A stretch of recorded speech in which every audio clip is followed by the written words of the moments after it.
En la exposición de hoy vamos a analizar el debate climático no desde la perspectiva de un único autor, como hemos hecho ya con Wolfgang Haritz, sino desde un enfoque más coral. Para ello nos vamos a servir de la confrontación contemporánea en el seno de la New Left Review, especialmente durante la última década. A grandes rasgos, las posiciones enfrentadas son las apuestas por el decrecimiento y las apuestas por un Green New Deal. A lo largo del vídeo, de hecho, iremos viendo en qué consisten ambas posiciones, claro está, a través de los artículos que dejaremos referidos en la descripción del vídeo. Por ello, antes que nada, conviene hacer una lectura atenta de los textos y establecer una primera toma de contacto con su contenido. Dicho esto, los artículos los vamos a discutir por bloques, o al menos esa es nuestra intención. El primer bloque, las posiciones del Gran Acuerdo Climático, estará conformado por dos artículos, uno de Troy Betese, con el título de Congelar el Támesis, Geoingeniería Natural y Biodiversidad, y el otro de Robert Pauling, con el título de Decrecimiento versus Nuevo New Deal Verde. Por otro lado, en el segundo bloque veremos un artículo connivente con las posiciones decrecentistas a cargo de Mark Barton y de Peter Somerville, con el título de Decrecimiento, una defensa. Pues bien, ahora me gustaría aclarar una cosa antes de empezar. Bajo estos artículos está la discusión teórica que hemos mantenido algunas personas en un seminario llamado Después de la Medianoche, de contenido de ecología política. Sirva esto para hacer valer el carácter del debate colectivo y que en ningún caso las posiciones enfrentadas pueden ascribirse, no al menos en su fondo de verdad, a personas particulares. También ello es motivo de que este debate contemporáneo implique la movilización de fuerzas intelectuales como antes casi nunca lo habíamos visto. En resumen, que ante la vastedad de las medidas, de un lado u otro, está la urgencia impuesta por el tiempo, pues si la ecología demanda un ritmo orgánico lento, la fase desarrollada de nuestro tiempo histórico exige acciones. Y actuar a contrapelo del tiempo nunca fue una empresa fácil, y eso bien lo sabemos. Saber eso, de hecho, implica que accionar el freno de emergencia debe realizarse, sin embargo, con prótesis de lentitud, o al menos esa es nuestra intención. Y con lentitud, de hecho, se viene trabajando en la dirección del medio ambiente en la New Left Review. Algunos ya sabréis cuál es la historia de esta revista. Surgida a consecuencia de la crisis del Canal de Suez y del derrocamiento del gobierno de Imre Nagy por los soviéticos en 1956, empezaría a rodar en 1960. El título de la revista refleja el enésimo embés, la enésima escisión, como queramos llamarlo, en la izquierda radical. Así, el título de New Left se extrajo de una carta abierta escrita por Wright Mills, titulada Open Letter to the New Left, en la que se quejaba de que los viejos comunistas no habían traicionado ningún ideal. En la dirección de sus primeras ediciones estuvo el teórico cultural Stuart Hall, siendo sustituido por Perry Anderson en 1962. Perry, de hecho, duraría 20 años, hasta el 82, cuando aquí se pondría a cargo de la revista Robin Blackburn. Por esta época la revista empezaba a considerar temáticas distintas fruto de la implosión interna del socialismo real a finales de la década de los 80. De hecho, si acudimos al buscador de la página oficial de la New Left Review, veremos cómo los artículos que aquí nos interesan no tienen más vigencia que 2 décadas, y ahí estoy hablando de los más antiguos. Por eso decimos que el debate ecológico dentro de la revista se produce necesariamente en la última década, donde por fin se integra teóricamente la preocupación ecológica. Además, el nuevo formato actual de la revista no fue un parto agradable, podemos decirlo. En el periodo de Blackburn, en la revista, en la dirección del comité editorial de la New Left Review, se produjo una escisión interna en el comité editorial en el año 93. Si la década de los 90 además fue una época de enmendar el vuelo para buena parte de la izquierda mundial, algo análogo podemos decir de la New Left Review. La urgencia se impuso en el comité editorial con el comienzo del nuevo siglo y se acometió una reforma amplia de la revista. Y ahí ya no estaba presente Blackburn, sino que había vuelto a salvar el bote el viejo pirata de Perry Anderson. Pero no sería más que una dictadura romana para salir del paso. Desde 2003 la dirección pertenece a Susan Watkins, que actualmente es la que dirige el comité editorial de la revista. Pues listo este breve repaso histórico de la revista, pasemos sin más al contenido. Vamos a empezar diseccionando el artículo de Troy Betese. El inicio ya va a la yugular. Las ideas de crecimiento cero o economía de estado estacionario son típicas del ecologismo de la segunda mitad del siglo XX. Aquí el límite sería más bien biológico que económico. Esto es, si no podemos crecer es por los límites terrestres, y ahí no jugaría un papel esencial el sacrosanto dogma del crecimiento porcentual del PIB. Si el problema de crecer es biológico, la técnica puede solucionar nuestros pecados, y eso ya tiene un nombre, aparentemente seductor, que es el de geoingeniería. Así tal vez, con la ayuda de la técnica, se pueda seguir cumpliendo, pese a todo, con el dogmatismo del PIB, que en verdad es seguir caminando hacia el desastre con la mente libre de culpa, porque decantarse por la geoingeniería, ya sea natural o artificial, no simplemente arrincona la cuestión económica a un segundo plano, lo que hace es subsumir el cuestionamiento del sistema mundo actual bajo soluciones técnicas. Pero centrémonos en la cuestión energética.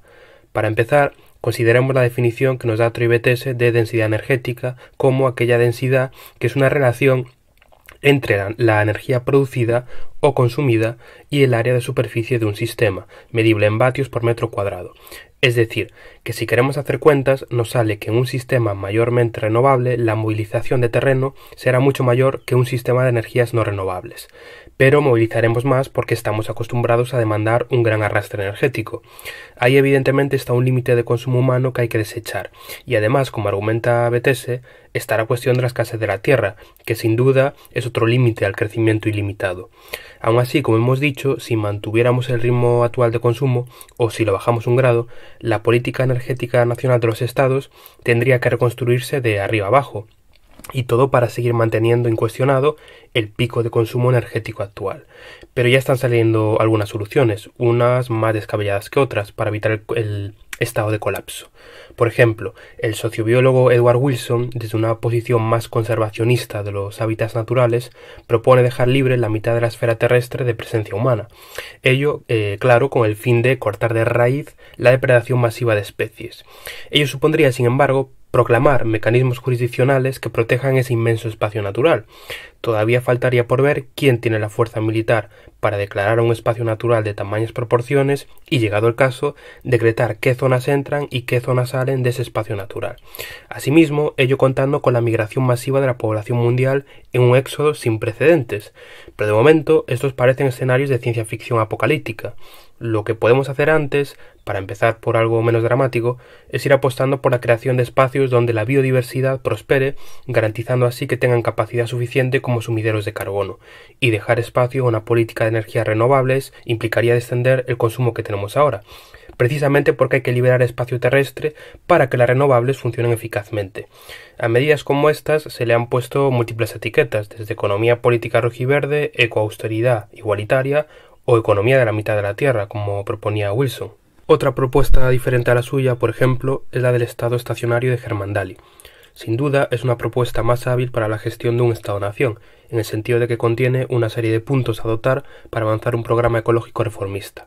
Ese programa reformista se sustentaría en 3 puntos.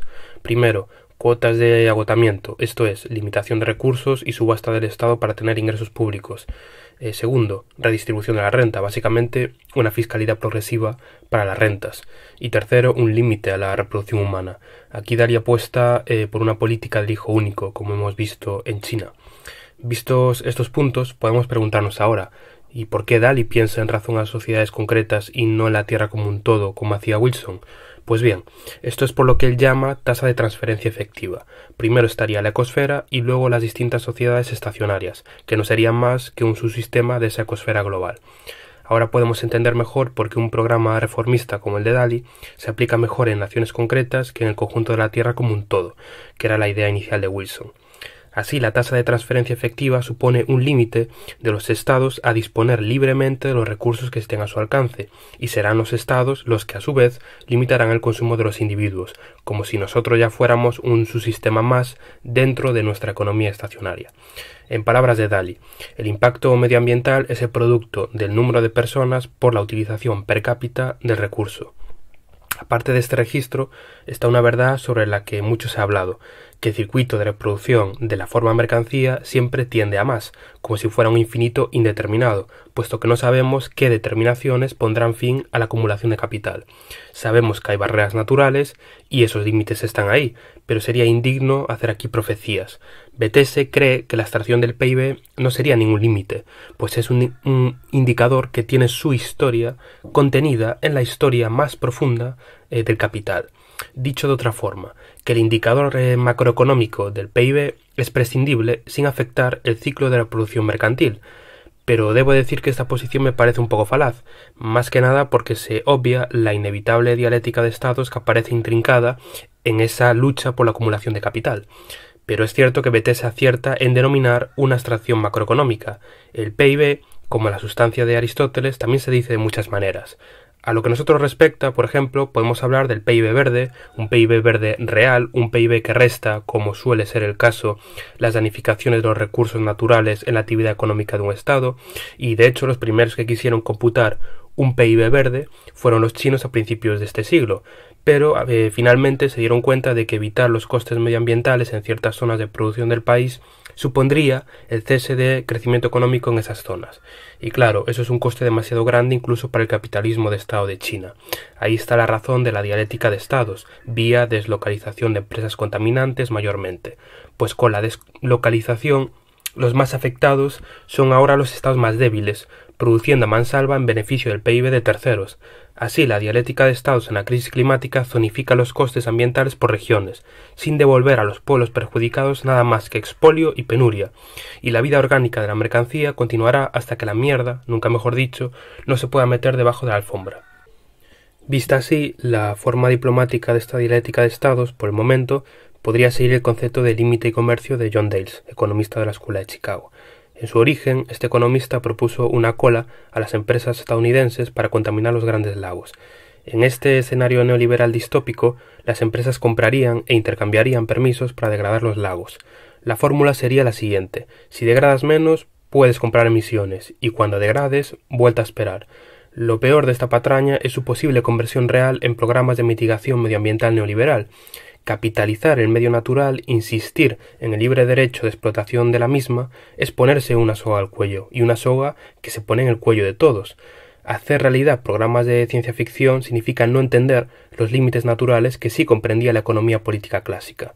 Como observa BTS con respecto a la cuestión de la fungibilidad del carbón, en The Coal Question, que es una obra de William Stanley Jevons, escrita en 1865, Jevons distinguía cuidadosamente entre el agotamiento del carbón en un sentido físico y en un sentido económico, en el que el coste de extracción superaría a la rentabilidad del carbón.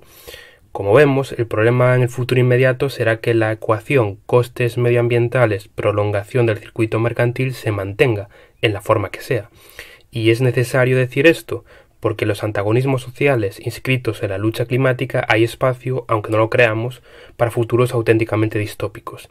Uno de ellos, no tan dramático como el de John Dales, es que una entidad como el IPCC baraje la posibilidad de aplicar geoingeniería artificial. Pero olvidemos ahora todo esto. Si queremos ponernos realmente manos a la obra, podemos pensar que la geoingeniería natural es una opción más viable. Por ejemplo, apostar por un plan estatal de reforestación, como ya ha hecho China, o fomentar la captura de carbono a través de biomas marinos y de la biomasa vegetal terrestre. Y fomentarla pronto, si no queremos que las grandes regiones como verdes no se transformen en focos de emisión de carbono. Para hacer efectivo un programa de geoingeniería natural, tenemos que ponernos un poco kantianos y hablar de condiciones de posibilidad tal y como sigue. Por ejemplo, en este esquema vemos que la geoingeniería natural, para que se pueda dar de forma eficaz, para capturar carbono de forma eficaz, antes necesitamos dos factores, que serían la territorialidad y la biodiversidad. Y con esta fórmula, lo que BTS quiere hacernos entender es la imperiosidad de defender el territorio y la diversidad natural, ellas dos como condicionantes de una eficaz geoingeniería natural. Y todavía esto sería un puente hacia un estadio ecológico superior. Como dice BTS, la geoingeniería natural seguiría haciendo falta incluso aunque apareciese mañana mismo un nuevo sistema de energía completamente renovable, porque ciertos procesos siguen necesitando combustibles fósiles y en consecuencia es necesario contrarrestarlos mediante secuestro de carbono. Incluso una sociedad ecoaustera necesitará acero y cemento, aunque no sea más que ahora fabricar cientos de miles de turbinas eólicas. De hecho, con decir que el cemento es el material más consumido después del agua, basta para hacernos una idea. Una transición ecológica también tiene que programar sus costes, aquello que abandona definitivamente, aquello que deja temporalmente en stand-by y aquello de lo que nunca podrá prescindir. Valga esto para la geoingeniería natural. Ahora vamos a discutir la famosa paradoja de Jevons. Esta nos dice que la mayor eficiencia aumenta el consumo total, porque la energía se abarata relativamente. Primero hay que decir que la paradoja de Jevons es una paradoja humana, reveladora de nuestra fragilidad para contenernos. BTS propone de primeras que sea el Estado la figura que establezca los límites para el consumo energético, aunque creo que habría que aspirar a más a medio o largo plazo. Una transición ecológica que no se proponga una transformación de los hábitos está condenada a perecer. Ahí está el kit político y la acción colectiva que tiene que servir como palanca de ese cambio histórico. En verdad, yo soy más de la opinión de que necesitamos un Estado autoritario a la Harich y una pujanza social fortísima, y todo en una misma dirección. Me explico. De nada valdría presionar a la sociedad civil a que usara el transporte público o que se moviera en bicicleta si el plan urbanístico de una ciudad está pensado para el vehículo privado. Sería exigirle casi un imposible al ciudadano de a pie. Y ya no hablemos de la industria ganadera. No me quiero imaginar los quebraderos de cabeza que traerían medidas constrictivas contra la extensión de dietas carnívoras, así como las consecuentes acusaciones de querer coartar ese quórum oficial sobre dicha industria. Del mismo modo, un voluntarismo popular sin respuesta eficaz en el aparato estatal se quedaría corto.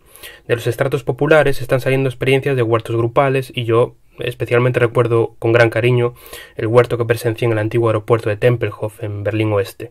Ahora de hecho es un gran parque público y sí, hablo de una gran capital europea. Hace no tanto, en 1948, allí la población berlinesa recibía paquetes de alimentos caídos del cielo por el bloqueo de Stalin. Está claro, pues, que hay imaginarios sociales alternativos, pero tenemos que pensarlos con atrevimiento e ingenio. Y es ahora cuando vamos a pensar con Robert Pauling. Y de paso con Lenin. Como se preguntó el ruso en 1903, es necesario volver a plantear la pregunta del qué hacer. Como vimos antes con la cuestión del PIB, su condición de indicador abstracto deja algunas variables fuera de su registro. Ya hemos señalado la cuestión del PIB verde, pero hay más. Por ejemplo, todo el trabajo no salarizado de los cuidados de las mujeres, trabajo que será prioritario en la sociedad por venir, tiene que darse una vuelta de tuerca. Esos por ahora trabajos no deben redimirse con su objetivación mercantil, sino extender su valía intrínseca al cuerpo entero de la sociedad. Es decir, que los cuidados sean labores universales, no estando determinados por la cuestión de género y de clase. Y decimos labores y no trabajos, como expresó Hannah Arendt en La condición humana. Labores porque los cuidados pertenecen a la esfera de la reproducción diaria del ser humano, tareas sin las cuales no podríamos continuar nuestras vidas. Ahora pasemos a la propuesta que tiene Robert Pauling acerca del Green New Deal, y es que él cree que podría existir una coordinación mundial en la inversión de un 1 o 2% del PIB mundial para la transición ecológica. Aunque esta idea ya viene de lejos. Por ejemplo, aquí en España, Manuel Sacristán llegó a proponer una inversión nacional mucho más alta, si mal no recuerdo, de un 10% del PIB español. Tal vez, de hecho, la idea de Sacristán iba más por una desvinculación relativa de energías no renovables a marchas forzadas, mientras que la desvinculación relativa de Pauling sería un poco más lenta, pero a una escala superior a la de un estado concreto. Y seguramente el plan de Pauling sea más difícil de conseguir si recordamos la escasa vinculación de los Acuerdos de París de 2015, donde los estados contratantes realmente no tenían obligaciones para cumplir aquello que habían firmado. De todas formas, podemos estar de acuerdo en que una desvinculación absoluta a corto plazo es una utopía y que el proceso será lento, pero con el acelerador siempre puesto. Por ejemplo, una desvinculación relativa a nivel estatal tardará menos en hacerse si somos capaces de generar células de trabajo alternativas a los sectores de los combustibles fósiles.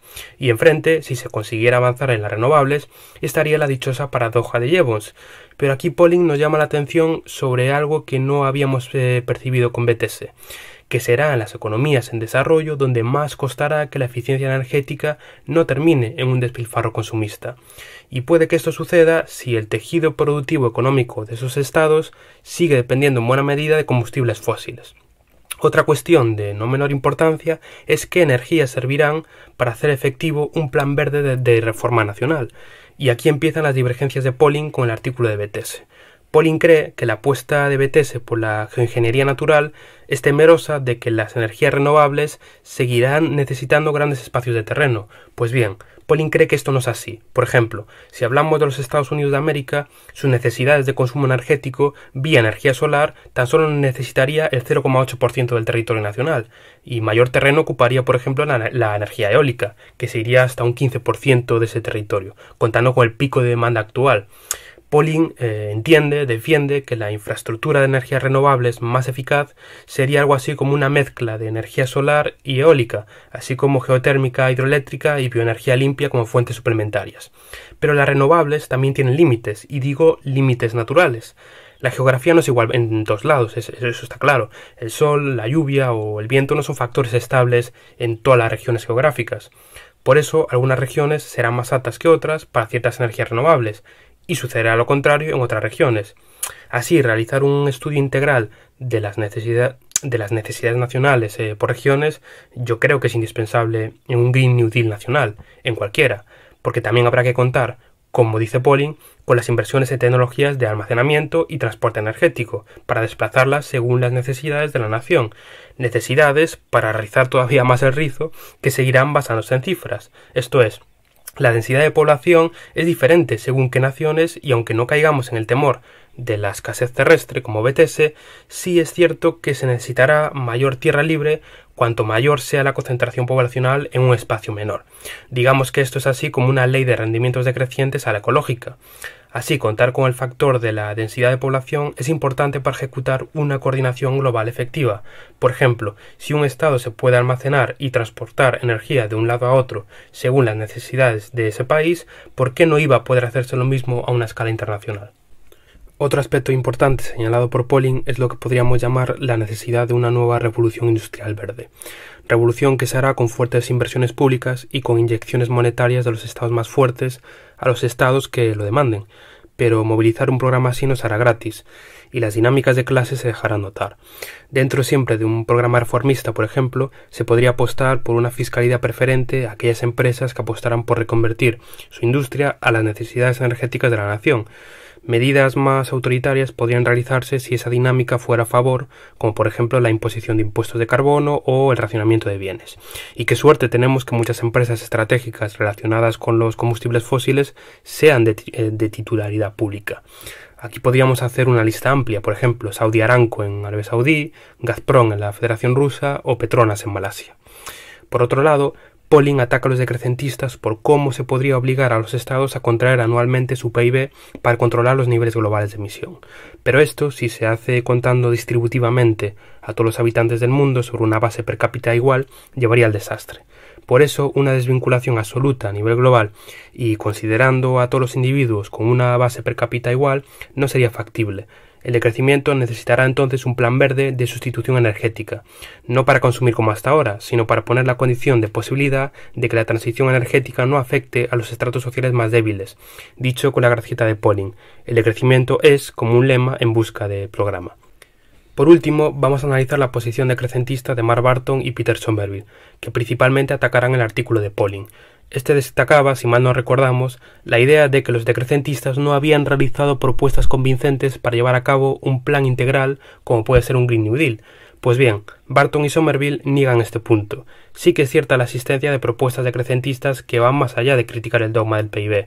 Además, tampoco es cierto que los decrecentistas se opongan a la economía de sustitución que propone Pauling. Esto es, que las energías fósiles se sustituyan progresivamente por renovables en un desacoplamiento relativo. La crítica decrecentista irá más bien a señalar los límites de la biocapacidad global, que seguirán estando ahí indistintamente de las fuentes energéticas de las que tiremos, y ciertamente yo creo que aquí hay un gran punto de razón. Si un Estado favorece una economía de sustitución, como propone Pauling, pero deslocaliza en terceros estados su producción contaminante, al mismo tiempo venderá hipócritamente que de cara al público es un fiel cumplidor de los protocolos medioambientales. Desde la perspectiva de un cínico estadista se trata de un win-win de manual: deslocalización, expoliación neocolonial y maquillaje de esa producción ajena en el PIB nacional. Por otro lado, Barton y Somerville creen que la contradicción del New Deal verde es que el crecimiento del PIB hace que la reducción de las emisiones sea mucho más difícil. Ellos creen que la gran reforma verde de Pauling necesitaría, paradójicamente, prácticas extractivas que seguirían la senda anterior de los combustibles fósiles. Evidentemente, el esfuerzo que supone la economía de la sustitución de Pauling agravará temporalmente la extractividad, básicamente porque no se puede maniobrar sin contar con los combustibles fósiles, y ya que la huella ecológica entiende de clases, unos pagarán más que otros, básicamente porque contaminan más. Por eso a priori parece que la reforma de Pauling no afectaría demasiado a los sectores de población de menor poder adquisitivo. Tenemos el ejemplo de Cuba en la década de 1990 y sus acciones cuando la mano amiga soviética desapareció. Al final, las conclusiones de Barton y Somerville me parecen un poco al menos un poco ingenuas. Decir que un Green New Deal es insulso porque está en los márgenes de un capitalismo mitigado, sin amenazar la valorización de las cosas, eso ciertamente ya lo sabemos. Pero es que aunque el escenario ideal de un sistema productivo socialista se diera, ello tampoco garantizaría el decrecimiento económico. No hace falta irse más lejos de las experiencias del socialismo real del siglo XX. El Green New Deal es un plan de urgencia que hay que hacerlo ya, y hay que hacerlo en este marco productivo. De hecho, la batalla política será empujarlo hacia una dirección socialista y apretar los dientes en torno a ello. Bien, visto esto, yo creo que por esta vez lo vamos a dejar aquí, vamos a dejar el vídeo en este punto. Y como veis, el debate da para mucho y hay muchas variables que entran en juego como para sacar de una varita mágica la solución. En todo caso, habrá soluciones, mejores o peores. Nunca habrá, digamos, un camino recto hacia un Green New Deal o hacia una salida decrecentista, ya sea una u otra la que escogemos o por la que nos decantemos. Pues bien, nuestro deber no es otro que buscar las mejores y dar siempre cuenta de ellas en la medida de nuestras fuerzas y en la medida de nuestros argumentos. Bueno, por último, recordar, como hice al principio del vídeo, que dejaré en los links abajo en la descripción de los artículos que he comentado por si le queréis echar un vistazo y por si queréis seguir los textos. Y nada, con esto me voy y hasta otra.